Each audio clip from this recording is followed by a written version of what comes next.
अनंत और असुमारी कीर्तिराजी भरा आम ए ओडिशा भूखंड।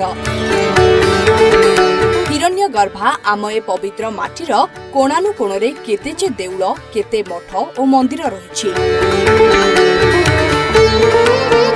धर्म, साहित्य, संस्कृति, नृत्य और संगीत केते जे उत्कृष्ट कलारे भरा ए उत्कल प्रदेश, गौरवमय आमर ए अतीत और इतिहास।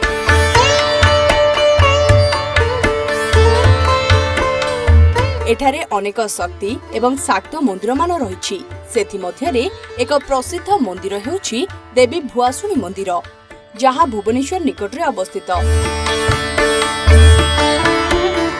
एक समृद्ध एवं निरापद यात्रा पाई लोकमाने साधारणतः यात्रा समय रे एठारे प्रार्थना करथांती।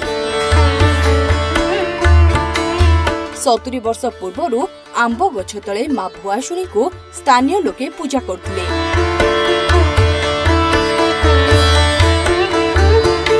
किंतु वर्तमान एही मंदिरटी विकसित होईछि एवं एहा पर्यटक तथा स्थानीय लोकंकु मध्य आकर्षित करुछि।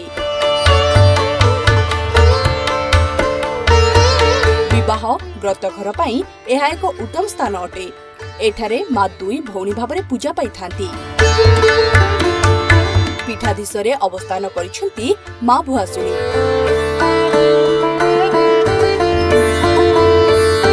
किंतु मां बनदुर्गा भाबरे पूजा पाइथांती, तेणु कुहा जाय जे दुई भौणी एकाठी पूजा पाउछंती।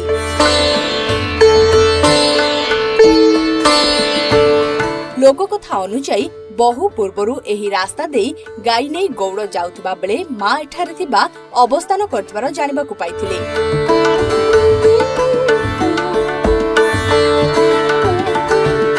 एहा परे मां को एठारे पूजा पाठ करा जाउछि।